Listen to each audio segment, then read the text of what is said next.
Hello everyone and welcome to today's webinar, Connecting with Institutional Markets, Strategies and Programs for Producers. My name is Demetrius Fassis and I'm the Farm to Cafeteria Coordinator at the National Center for Appropriate Technology, more commonly known as NCAT.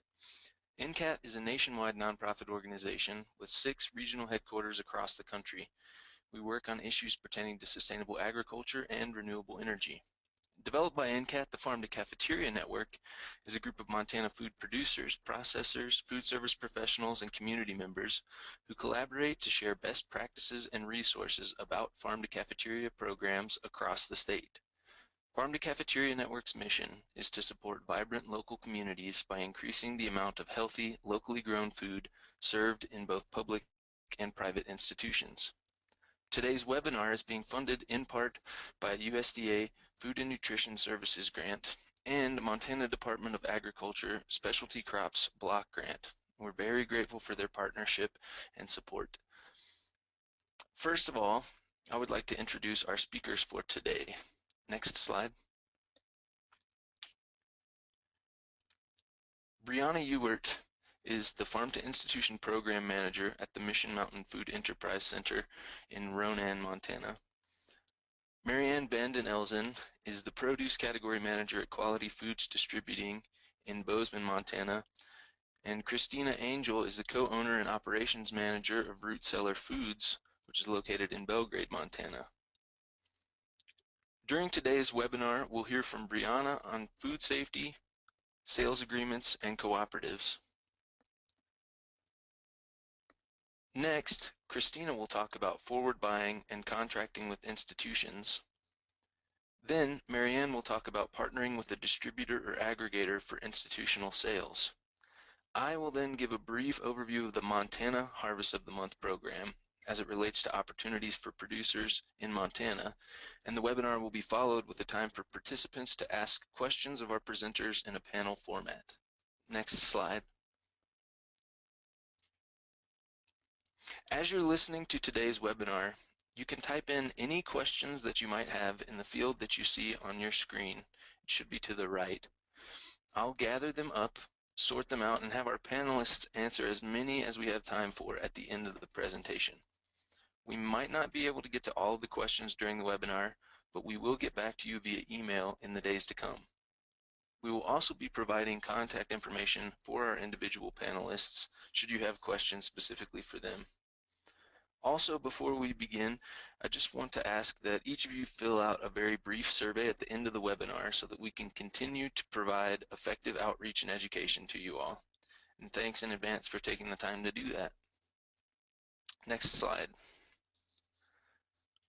So first off, I want to take a few minutes to add some fuel to the fire that brought you to this webinar and answer the question, why should we care about marketing to institutions? Montana's public institutions represent a largely untapped market for our producers, with these institutions spending an estimated $33 million annually on food. The vast majority of that money is leaving our state via massive broadline distributors. So in addition to this being a huge market, this enables larger volume in fewer transactions. It can help build long-term stable business relationships and provide more consistent purchasing in a market that tends to be volatile. Diversifying your market with institutional sales allows you to move away from a reliance on seasonal farmers markets or CSAs or restaurant sales that tend to create boom and bust periods, particularly here in Montana with large tourist populations. Institutional markets also create a great opportunity to sell seconds, that less than beautiful produce that doesn't make a great showing at a market or in a CSA basket can really be put to great use within our institutions. Here in Montana, we have local processing facilities such as the Mission Mountain Food Enterprise Center and Root Cellar Foods, both of which are represented by presenters on this webinar. Those local processing facilities have the ability to create value-added products or frozen food that allows produce to be available year-round. Engaging in institutional markets also allows for streamlined storage and transportation, and educational opportunities with programs like Farm to School. And I'll talk specifically at the end of this webinar about the Montana Harvest of the Month program. And right now, local is trending.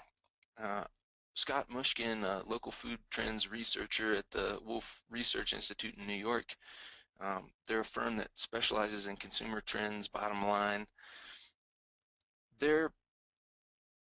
His input about this growing movement to fresh, local, unprocessed, and healthful food is spelled out in a new bit of consumer research that he completed in 2016.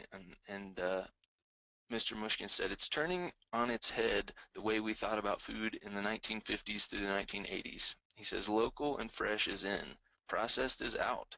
The trend has spread throughout every age and income bracket in just the last 2 years. So with that said, we need to spend a few minutes addressing an important concern, food safety. So let's go to the next slide, and I will turn things over to Brianna Ewert. Brianna? Demetrius, thank you for that introduction, and I'd also like to thank the National Center for Appropriate Technology for hosting today's webinar and inviting Mission Mountain Food Enterprise Center to participate. As Demetrius said, I'm the Farm to Institution Program Manager here, and there's two sides to what I do. On the program side, we provide technical assistance to institutions that are interested in purchasing local food, and also to farmers, ranchers, producers who are interested in selling to institutions. Next slide, please. So I am going to start today by talking a little bit about food safety. This is an area of growing concern, both for institutions that want to serve the safest food possible to their students and patients and other customers, and also to producers who have to comply with some of the new laws. So I just want to start by highlighting the importance of this issue. This graph highlights the diversity of produce items that have been implicated in foodborne illness outbreaks, where the source of the outbreak likely occurred prior to retail or consumer preparation. In other words, where the source of the outbreak came from the farm or from the distribution. And ultimately, contamination can happen to any produce. Therefore, preventing contamination is critical for fruit and vegetable growers. And the new Food Safety Modernization Act, the new law that I'll talk about more in a few minutes, does not target specific crops, really focuses on practices which reduce risks. So I know a few of these crops here at the top, maybe the papayas and the almonds and mangoes that we don't grow much of in Montana, but sprouts and leafy greens and tomatoes and berries and cucumbers and herbs are all really significant crops in the farm to institution market. So next slide, please. And I wish that we could see each other over this webinar. I was in a room of about 30 people this weekend discussing food safety, and the food safety expert who was speaking asked, how many of you think you've experienced a foodborne illness? And almost everyone in the room raised their hands. And then he asked, how many of you reported it to a health department or agency? And only one person raised their hand. So this graph is intended to highlight two key points, both the number of outbreaks caused by different types of pathogens and the significant impact they had on the health of the individuals who became ill. And I think it's worth noting that these are, of course, only outbreaks that were reported. There are many people, as the exercise this weekend demonstrated, who do not report their illness to a health organization or health agency, and so they can't even be included here. And while many of these illnesses may only have minor symptoms, diarrhea, nausea, vomiting, others do result in hospitalization, long-term health packs, and even death. Next slide, please. So the first thing I want to talk about as far as preventing the risk of contamination is the U.S. Department of Agriculture's Good Agricultural Practices and Good Handling Practices program. So GAP and GIP, as they are known, are a voluntary food safety audit and certification program for fruits and vegetables. GAP evaluates farm practices against standards that have been set by the USDA in order to minimize the risks of contamination. And the USDA GAP and GIP program cover production, packing, handling, and storage. But there's also a lot of confusion because the terms themselves, good agricultural practices and good handling practices, are often used with lowercase letters as generic terms. And while there is a USDA audit program, GAP and GIP can also be audited by various private entities, each of whom have their own variations on the requirements. But this is a program that has been in effect since, I believe, 2003, and is being more and more widely practiced by growers. More and more are completing the audit program and the requirements to meet GAP and GIP standards. Next slide, please. And then more recently, under the Food and Drug Administration, the FDA, we have the Food Safety Modernization Act. So FSMA, as it's known, was signed into law on January 4th, 2011 by President Obama.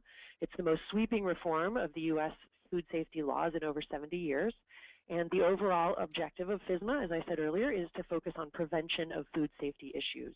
There are 7 rules underneath the FSMA law, and for our purposes, the one we're most focused on is the produce safety rule, which includes standards for the growing, harvesting, packing, and holding of produce for human consumption.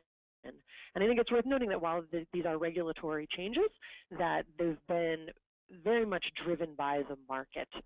Institutions and other market buyers really want to know that the food they're buying and serving is safe, and that is a lot of what has driven these regulatory changes.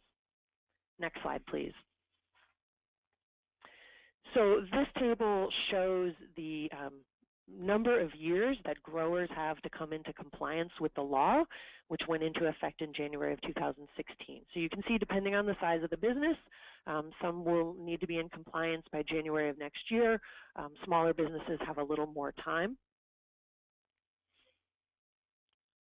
However, although this does provide a lengthy timeline for growers and packers to understand and comply with the regulations, it's really important to familiarize yourself as soon as possible with these requirements to determine if you're subject to the rule. So, and as I've been saying, this is really market driven, so even if you don't need to comply with the regulations under the law, likely the buyers in the markets are going to continue to increase their expectations for food safety practices. So it's really important to understand both the regulation, but to also implement them. So you may have heard that there are some exemptions. Our Senator Tester here in Montana was really instrumental in creating some adaptations and some exemptions to make the law more appropriate for smaller producers. But even if you're under this $25,000 sales threshold, there are still requirements. So there's requirements around labeling and certifying that your food is safe, and you would still be held liable in the case that there was an issue of contamination with your product. So, and as I said, you know, I keep saying the market is asking for this. In my experience with hospitals, they're beginning to ask a lot of questions about food safety, and if you can point to an audit or a certification, it will allay a lot of their concerns about buying local produce. And the bottom line is really that none of us want to make anyone sick with the food that we grow, so whatever our feelings are about the regulation, that these are really just best practices for producing safe food. So, next slide, please. A really great first step is to write a farm food safety plan, which just guides the practices to ensure food safety. It lets you as the farmer solidify your ideas and then take action to reduce risk. It's not actually required under the FSMA produce safety rule, but it is under GAP, and it's generally accepted as a best practice. It will be needed for many third-party audits, and there are 2 great workshops coming up that I want to point out, one in Corvallis on March 6th and 7th, and one in Kalispell on March 9th and 10th that will walk you through this process of writing a farm food safety plan. Next slide, please. So I'm going to hop right into talking about contracts and cooperatives, tools for selling local food to institutions. And I wanted to begin with this definition because saying contracts can really sound overly formal and intimidating, but this is really what it's about. I'm going to be talking about a spectrum of sales agreements that are broader than just contracts.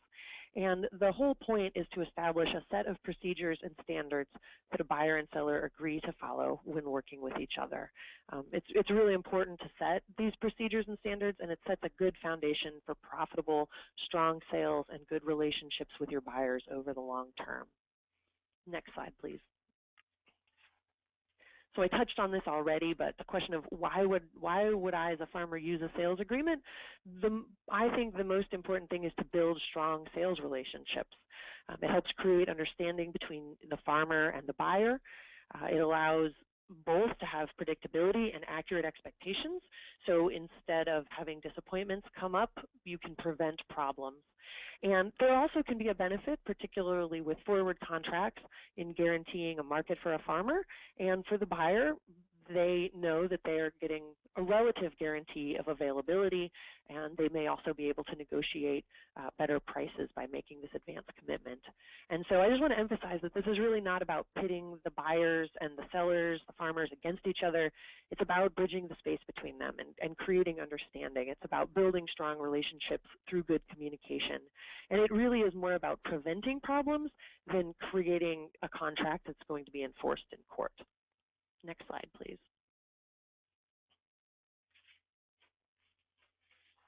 So as I said, I'm going to talk about a few different types of sales agreements, but they all have two guiding principles. One, the buyer should understand the terms of the sale before the sale occurs. And two, the farmer should seek confirmation of the terms. It doesn't have to be necessarily a handwritten signature on a contract, but something, even just an email, to show that the buyer knows what the terms are and agrees to them. The different options I've listed here are in order of formality and commitment. So starting out, especially as a beginning farmer, you might start actually at the bottom with terms confirmation, which I'll talk more about in a moment. And then as you get your production practices down and develop deeper relationships with buyers, you might choose to move to MOUs and forward contracts. So a forward contract, I think, is the closest to what most of us think about when we talk about sales contracts. It specifies how the terms of agreement between the two buyers, but also includes specific commitments for the volume that the buyer will be purchasing, the price point that they'll be purchasing it at, and the length of time they'll be buying that crop. So the MOU generally omits specific information about volume and prices and really just goes into detail about how that relationship is going to work. That's why it's called a memorandum of understanding. It's just laying out the terms for this relationship of working together. And then the terms confirmation and availability sheet, I think, is a really interesting tool when you're starting out. This basically is pretty informal. When you establish a relationship with a new buyer, you talk to them about what your terms are, and then after you've had maybe an in-person conversation, you can send an email that just says, thank you so much. I'm so excited that you're interested in my product. My goal is to provide you with a convenient, streamlined experience, and to do that, I have a few terms and procedures I like to follow. And then you include what those procedures are and say, I want to make sure these work for you. Please reply to my email to confirm that you've received this and understand the terms and that they're acceptable. And then each week you can send out an availability sheet with the specific volumes and prices, but the buyers know what the terms are. They can be summarized on the availability sheet so everyone knows what to expect. I think it's good to consider a more formal signed contract if the purchase is going to be really big, if the total value of the sales is high, or it's a significant percentage of your total sales, or if it's going to require a big investment on your part, maybe new equipment in order to meet this contract. It's really good to have it in writing. And I just want to remind everyone that this is not intended to create contracts that could be enforced in court. If you want to create such a contract, it's really important to consult a qualified attorney. And just the last thing I want to say about these options are that contracts take more upfront work, but they can also be written and negotiated during the slower off seasons, and it's really easy to put all the information in one place in that contract. The terms confirmation and availability sheets require accurate, thorough communication at several different stages, and so it's a little more informal up front, but it does take some additional work during the season to keep everything up to date. Next slide, please. So we've had experience with an MOU between school districts, the Western Montana Growers Co-op, and our facility, Mission Mountain Food Enterprise Center. The Growers Co-op grew the produce and also handled sales and distribution. We did some minimal processing, coining carrots, pitting flathead cherries, freezing some products, and then the schools were the buyers. We've also had a contract that had a similar arrangement between us and the Growers Cooperative and a hospital, and that contract did include sales volumes and price points. Next slide, please. There's a few steps here. You want to really think through all the little details, even if they seem obvious to you. Assume that the buyer doesn't know much about your product, especially as the local food movement expands and new buyers enter the market. They may not know the difference between the green beans or the tomatoes that you're growing, and it's really important to spell out, are those tomatoes going to be slicers or paste tomatoes or cherry tomatoes, and what color are they? So, and then you really want to think through what are the things that could go wrong. What happens if a buyer changes or cancels an order or needs a product at a different time or location? Are there strategies that would make it easier for you to deal with a certain time frame, maybe charging an additional fee for those changes? And then you also want to understand your buyer's needs. So you need to know their limitations and flexibility so you can create a procedure that works for both of you. Once you've had a chance to talk to them about it, solidify it in writing, and then follow through. There are some great models that you can use as inspiration, but try to resist copying and pasting. That defeats the purpose of crafting a procedure that really works for you, your farm, and your customers. Next slide, please. Here's a summary list that's designed to help farmers move forward in drafting an agreement. You can also use this as a checklist to review a contract given to them by a buyer. So if a buyer has standard contract language, you can look at it and compare it to this list. I strongly encourage you to look at the resource. I've taken this list from Rachel Armstrong's Writing a Basic Sales Agreement for the Direct Market Farm from farmcommons.org. They have fantastic resources that go into a great deal of detail that I don't have time for in this presentation about each of these categories. Next slide, please.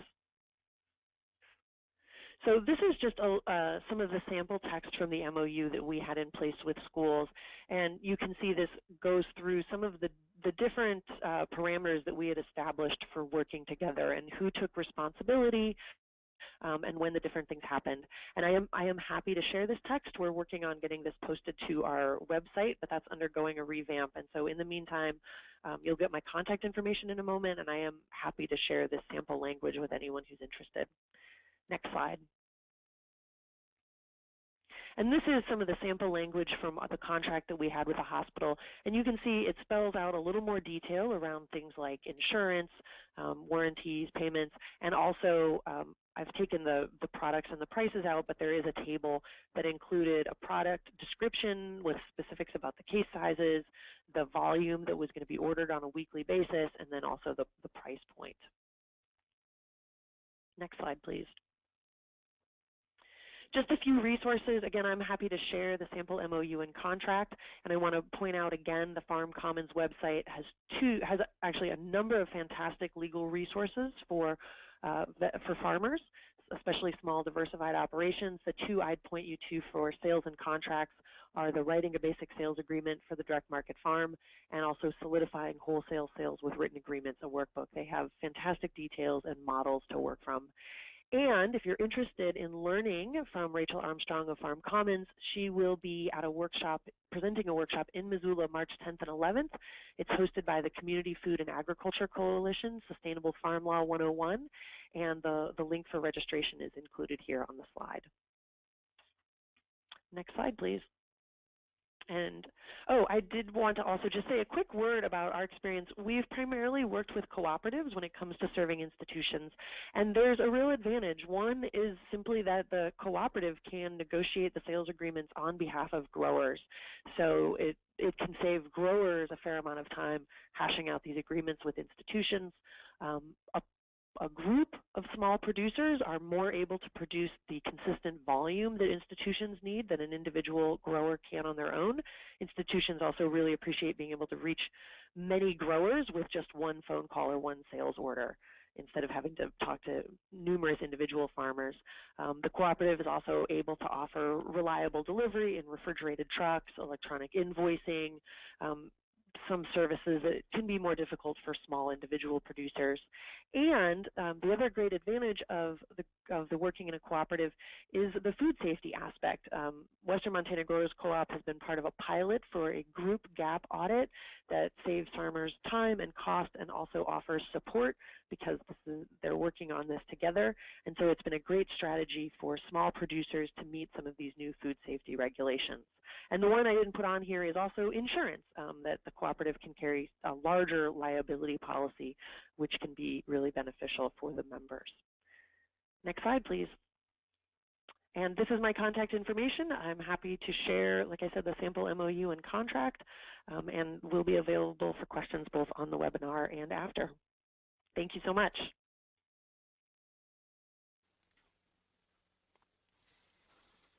All right, thanks, Brianna. I very much appreciate your input here.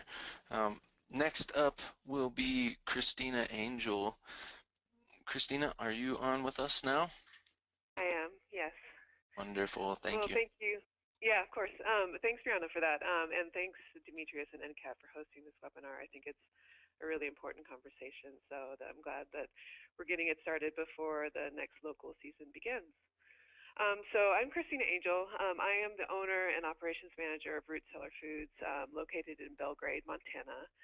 We are a wholesale vegetable processing facility that primarily focuses on local vegetables during the seasons, but in order to stay in business year-round, we also then bring in produce from various Northwest states to help make sure that we can accommodate customers' needs and sales when local isn't available.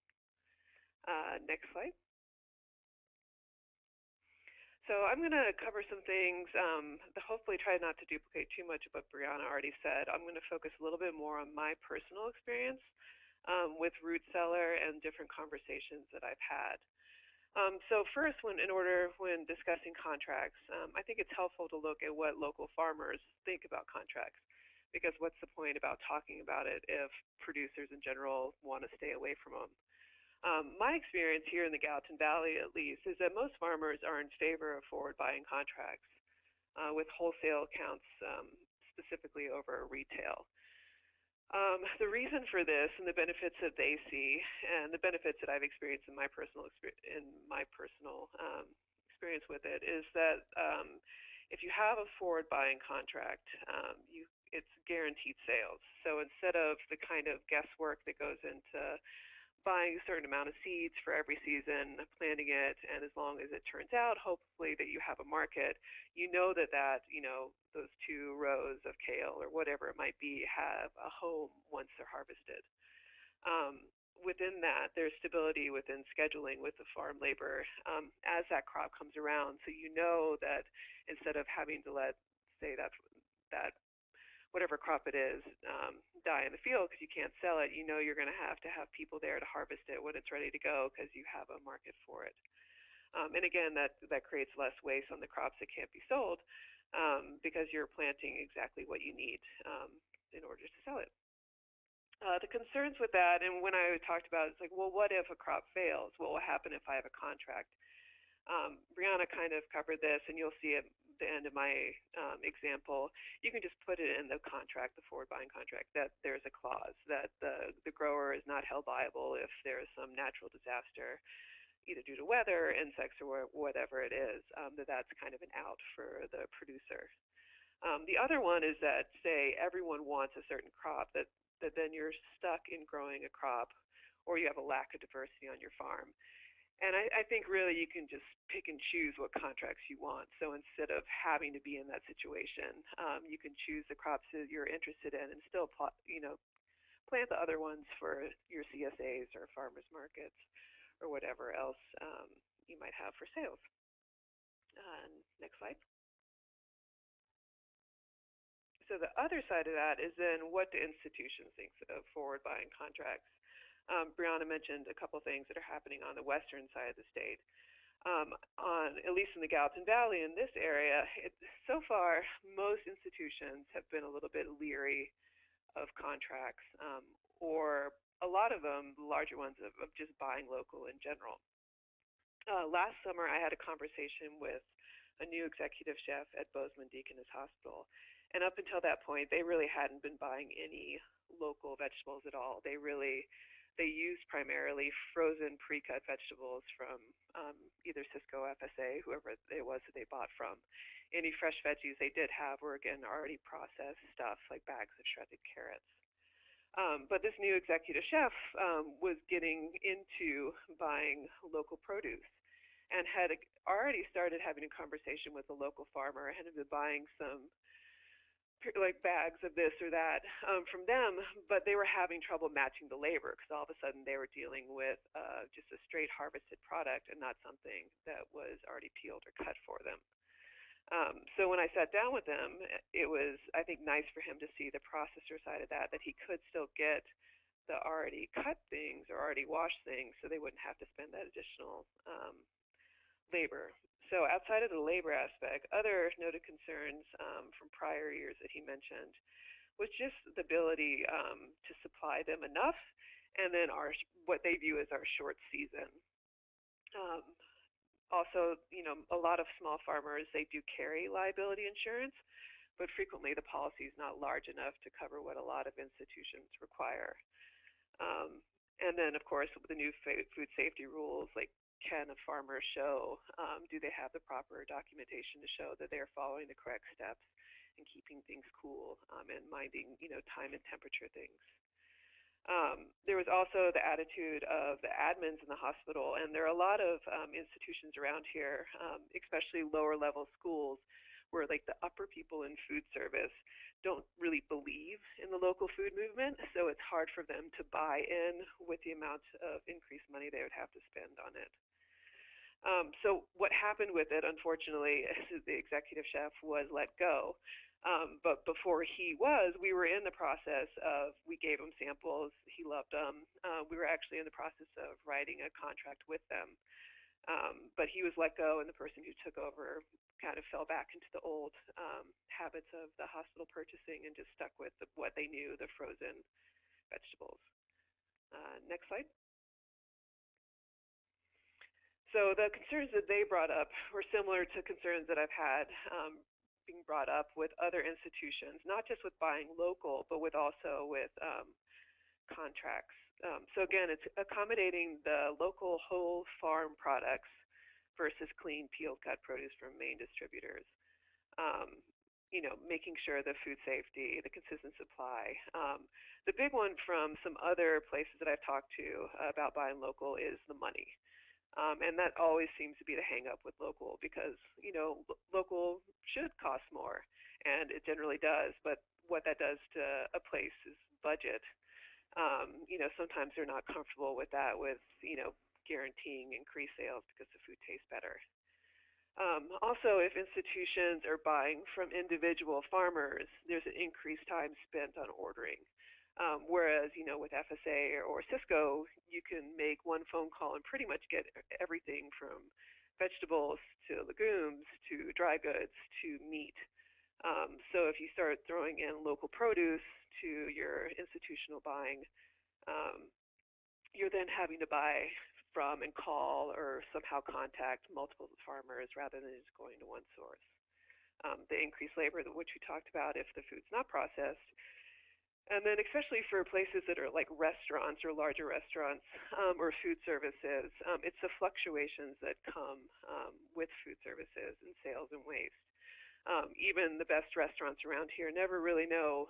You have, ideas of what's going to happen over the summer, spring, fall, but weird things can happen, especially it seems here in the Gallatin Valley, and all of a sudden sales just massively drop or they don't. So if they're in a contract or if they had something, MOU set up with a farmer, then they would feel stuck with that purchase or then have a lot of waste themselves. Next slide.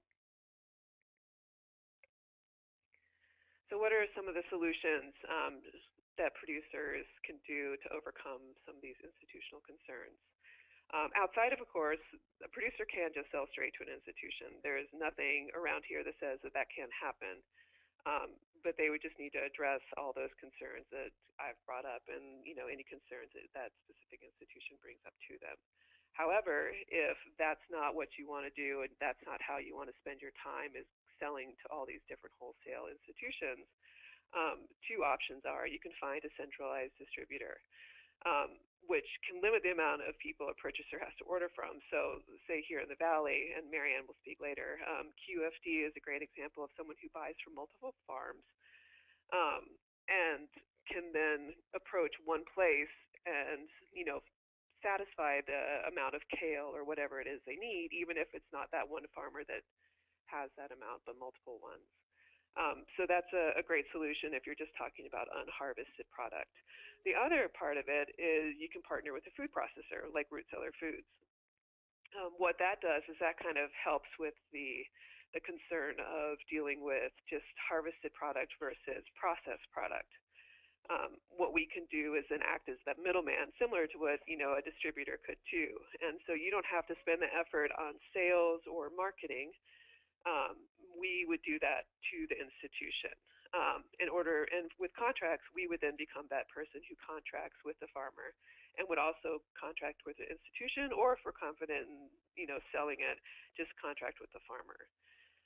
So we can do both distribution and marketing, and then we can also transfer it to a value-added product. We carry a much larger liability insurance than a lot of small growers, just like most distributors do too. And so we can satisfy the needs, say that the $2 to $3 million liability insurance needs that most farmers have. Again, purchasing the process items, and then we can contract with multiple growers for one crop. So again, the supply concerns are addressed. Next slide. So the one case study and the one really successful contract solution that we have is for butternut squash, and it was our first, not our first, or it was our first full year. So it was in 2015. We contracted with Wholesome Foods Farm in Bridger, Montana, for butternut squash. We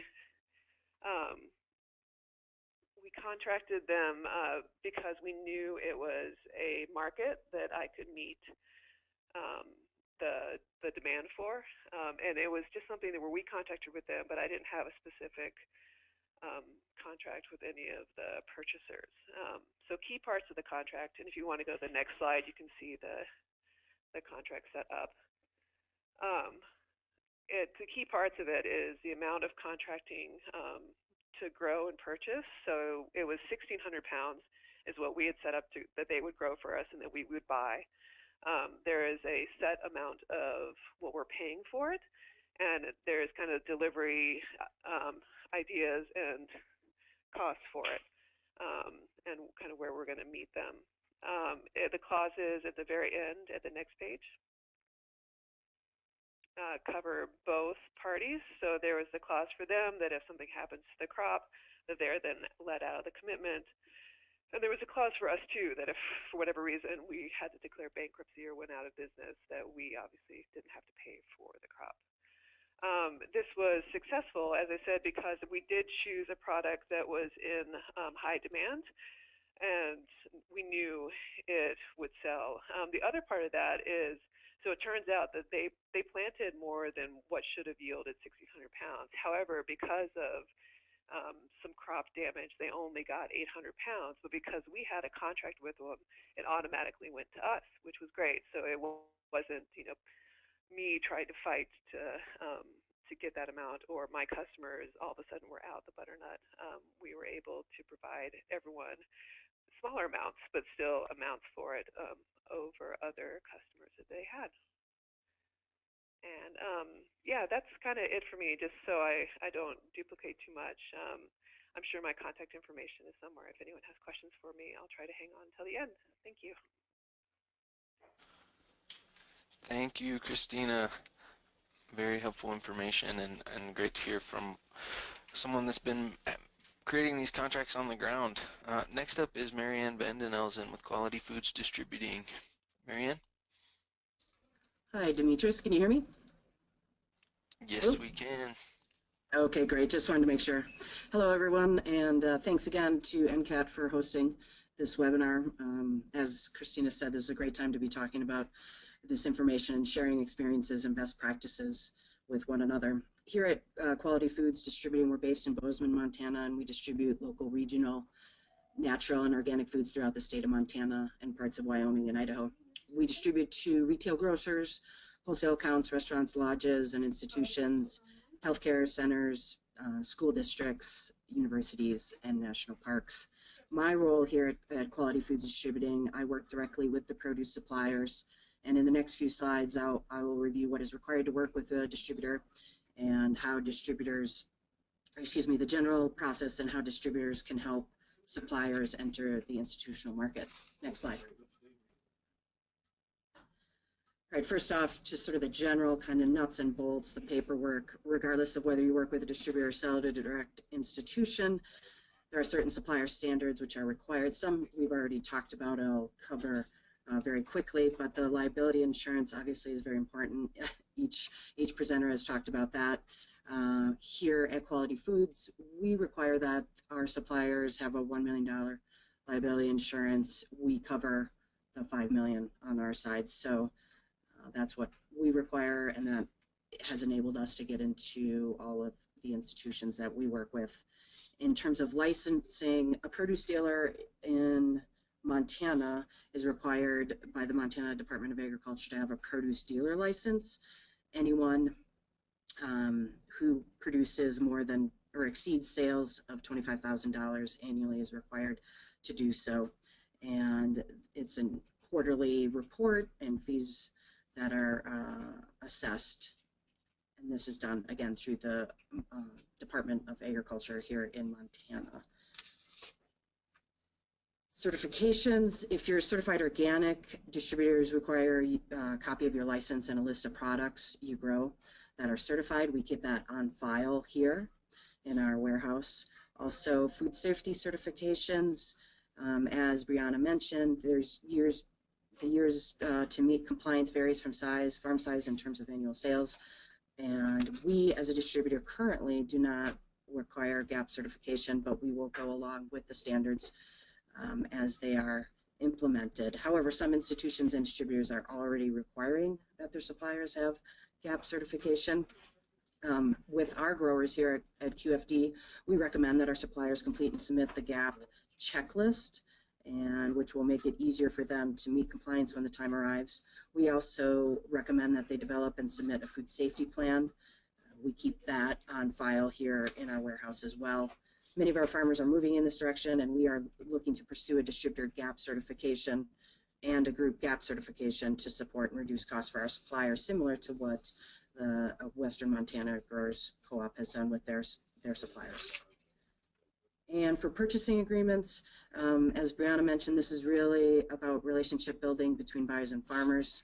When working with a distributor here at QFD, we don't have a specific purchase agreement with our suppliers. It's more of a memorandum of understanding.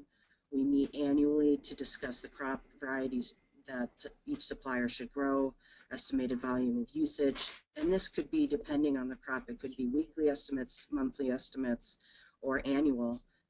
For greens, for instance, it's really important to have more of a weekly estimate of usage because they are so perishable versus storage crops like carrots or beets or potatoes or onions, something like that can be more on a monthly usage or annual basis.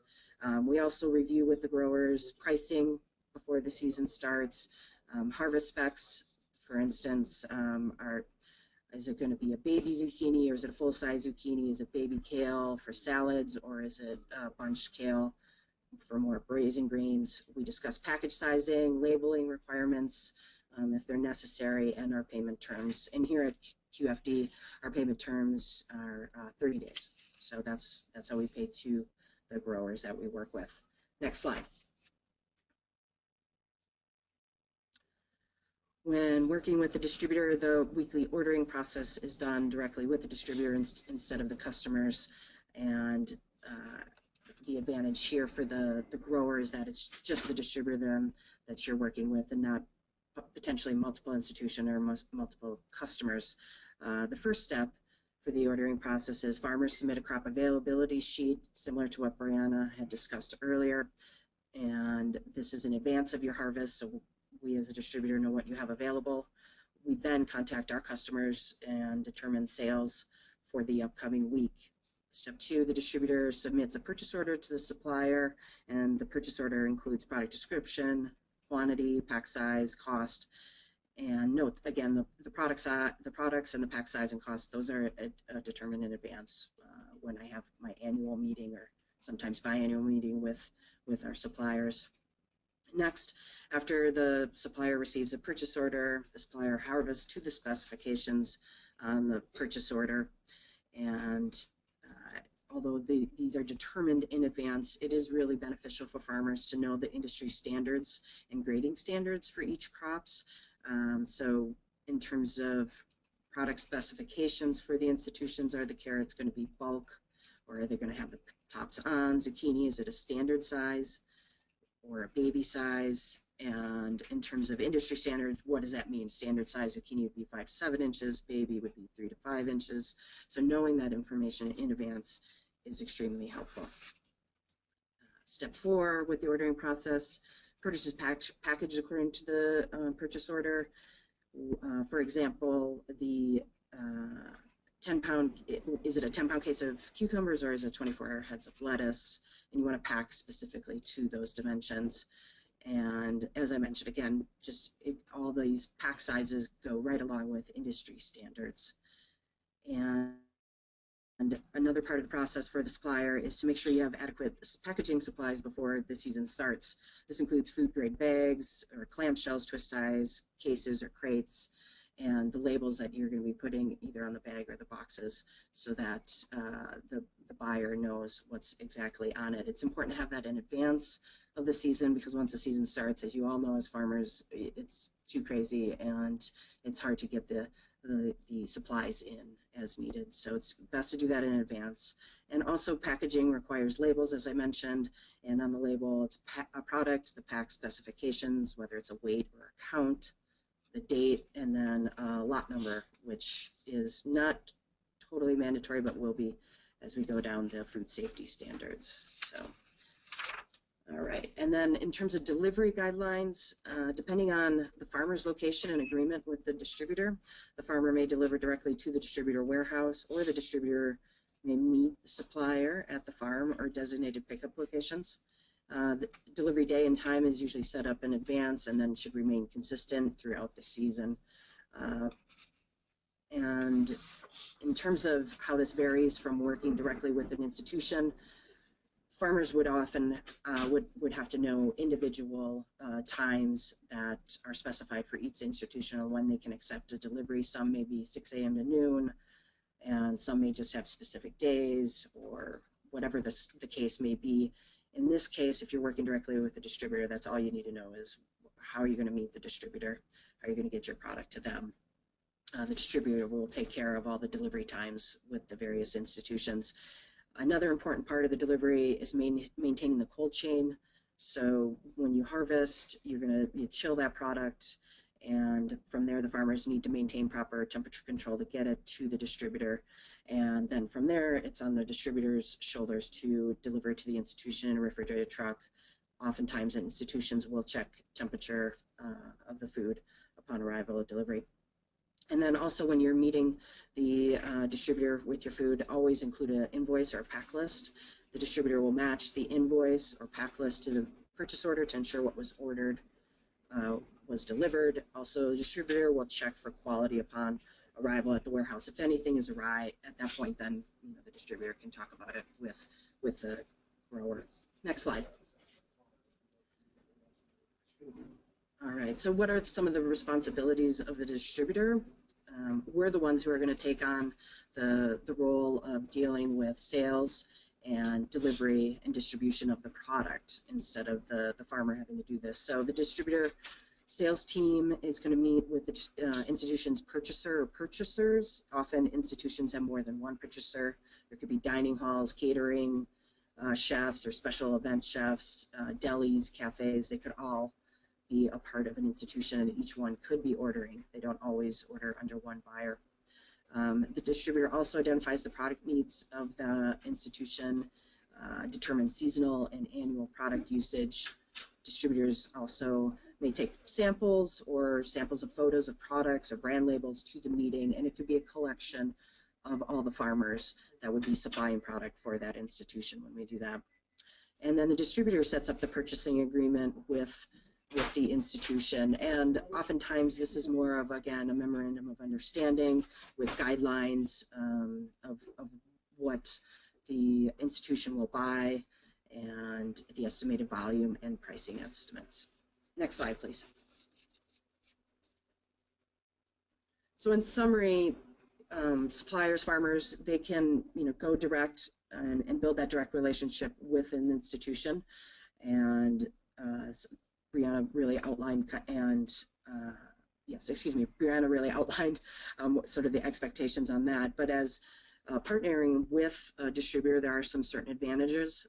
The distributor, again, handles all of the details of the sales and distribution components. So that's purchasing the product from the farmer, the marketing and sales, negotiating and purchasing agreements, the ordering and delivery with the various institutions. It's easier to reach more than one institution as well when partnering with a distributor.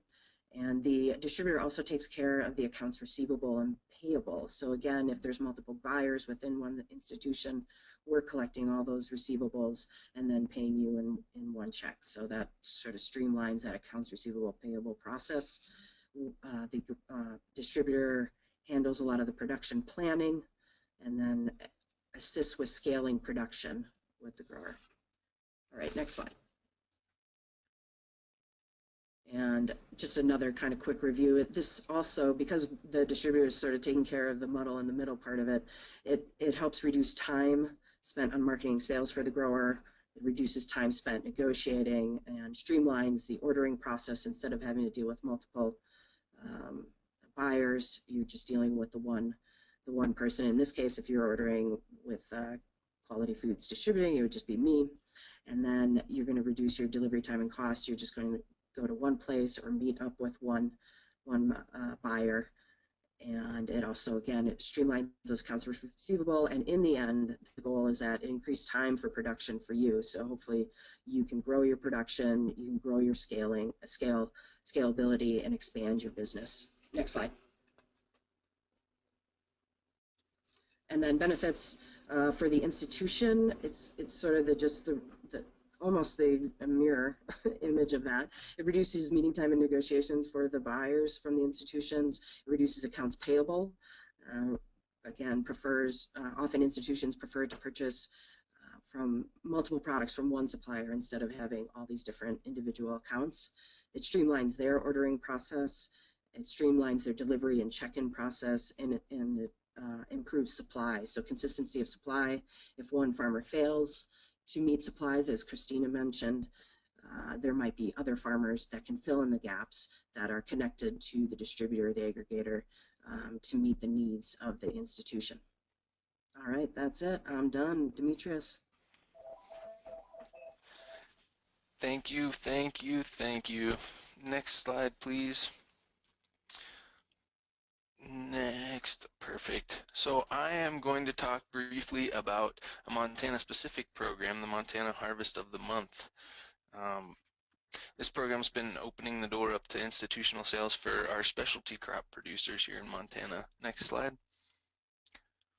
Harvest of the Month operates in tandem with farm to school programs, which have three core elements: procurement, which we've been talking about on this webinar; education, which is taking place in classrooms and in school gardens, which provide that hands-on impact for children. Next slide. This is an infographic from the 2015 USDA Farm to School Census, and it gives us an idea of the economic and educational impacts of farm to school so far in Montana. Farm to school census, the USDA puts out this type of data for each state, and I know that there are folks from other states that are tuned into this webinar. Feel free to see how your state performs as well. Next slide. The Montana Harvest of the Month program showcases Montana-grown foods in Montana schools and communities.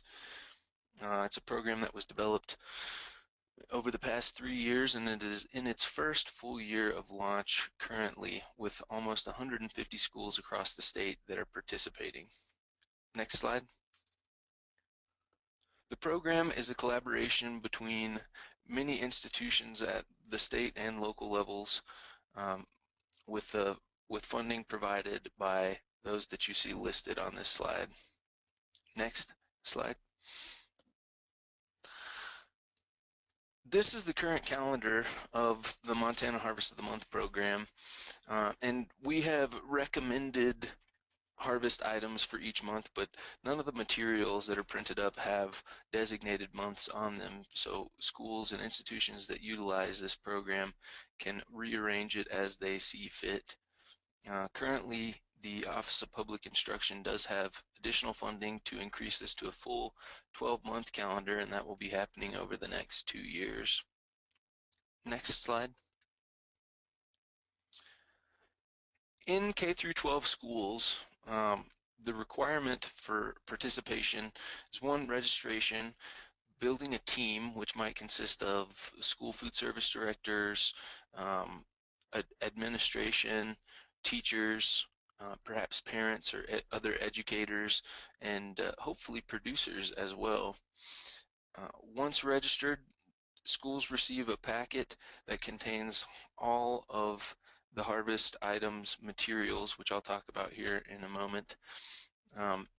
And that provides materials for in-class instruction about each item, recipes that can be used in the cafeteria and in taste tests in the classroom, as well as materials that can go home to parents. The requirement for each school is that they do at least one activity in the classroom, that they serve the harvest item in a meal or snack, and that they perform a taste test with the students, as well as promoting the program through hanging up some of the materials. Next slide. So the materials that are provided are the posters that can be hung up in the school.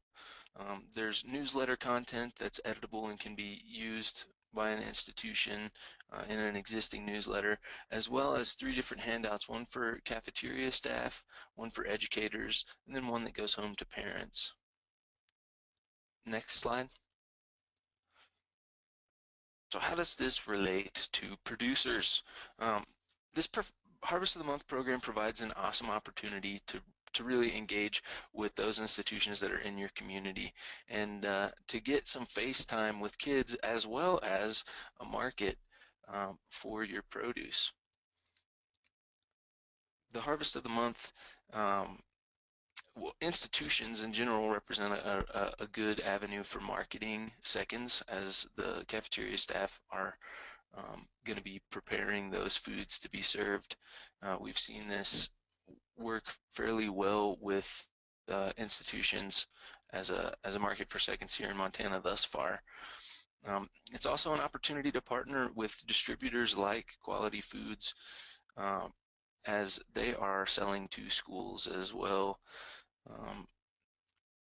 And the pre-established relationships that exist between the Harvest of the Month program and those schools provide an inroad to start a conversation between the producer and the institution.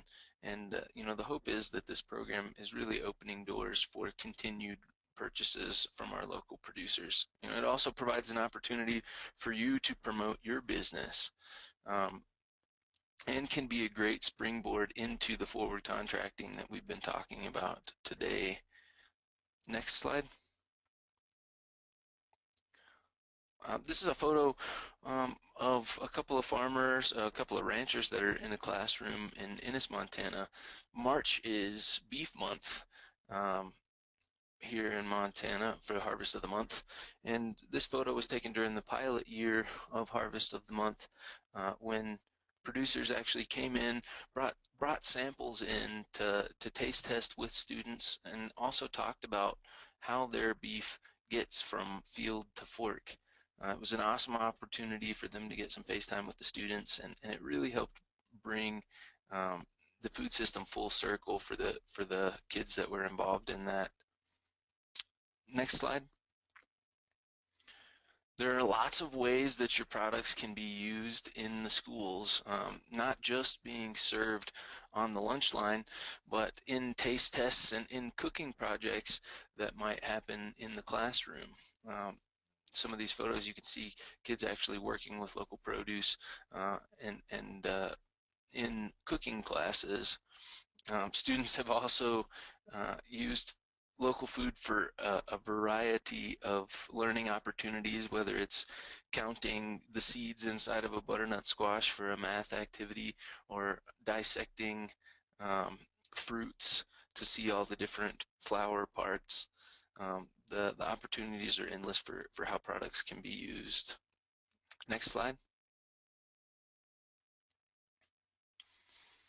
So there are some challenges to this with seasonality, of course, and popularity of local foods is the main thing that, well, popularity of produce in general uh, is the main thing that we're trying to address with the taste tests.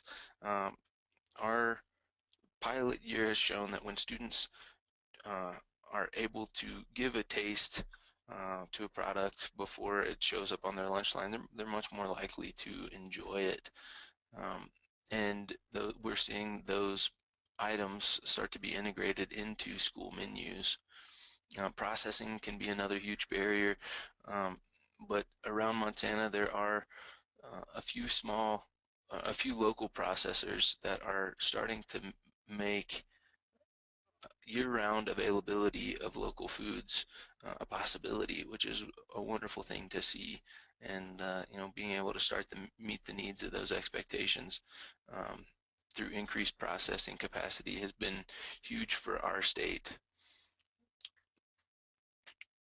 Uh, I'd, I'd love to take a second just to talk about an additional program called Growing for Success as a brand new project that we're undertaking at NCAT. It's going to build on the successes and lessons learned from this current school-based Harvest of the Month program to expand Harvest of the Month to the broader community, so including but not limited to hospitals, colleges, preschools, correctional facilities, grocery stores, restaurants, that type of thing. We'd really love to see community level integration of Harvest of the Month and bring attention to the Montana specialty crop producers that aren't often recognized.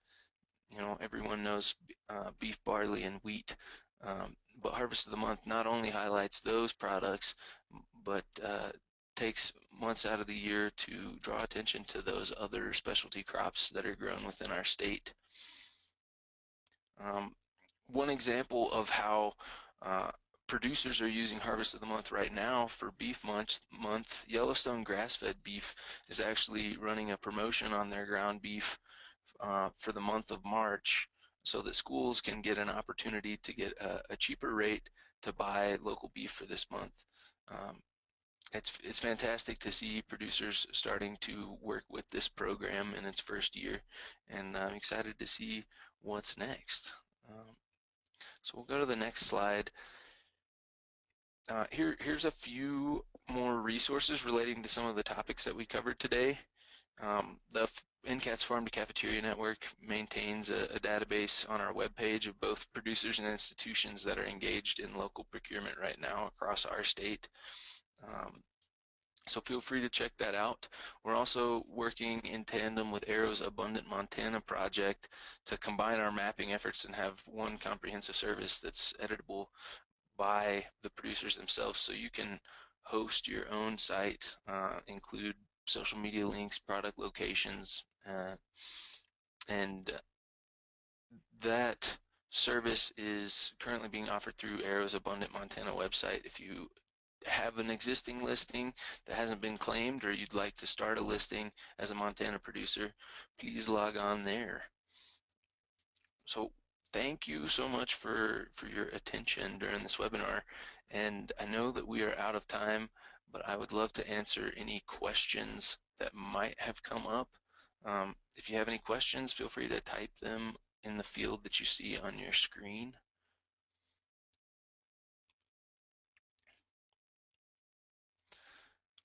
So also joining our panel for the day, if I can go to the next slide. Joining our panel for the day will be Aubrey Roth, who's the Farm to School Coordinator with Montana Team Nutrition. Let's see, are there any questions? We've got one.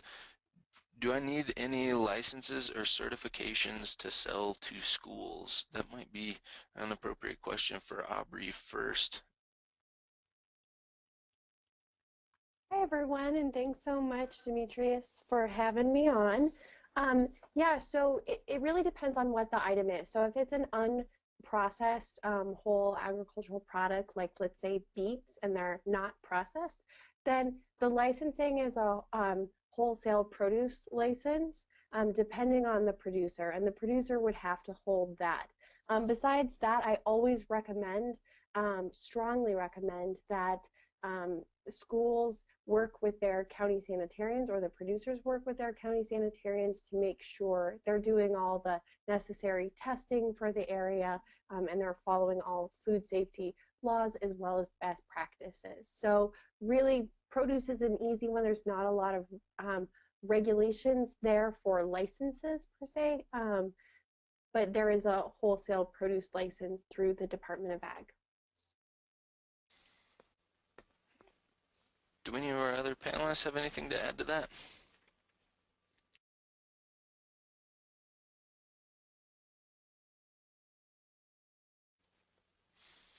All right, I've got one more question. Do co-ops help a farmer determine what crops will be best to grow in order to meet supply? So This is Brianna. Yeah, go for it, Brianna. Oh, yeah, I was going to say I can start with that. Was there more to that question, Demetrius? Nope, you got it. I can speak to the Western Montana Growers Cooperative, and they do an extensive production planning process, so they have an idea, a pretty good solid idea of the demand that they'll have for different products, and they do go through with the farmer owners of the cooperative, because it is the farmers who own the cooperative, but the staff goes through an extensive planning process in the wintertime to ensure that as many of those needs will be met, and also to make sure that farmers aren't duplicating one another, and the production will meet the demand as best as possible.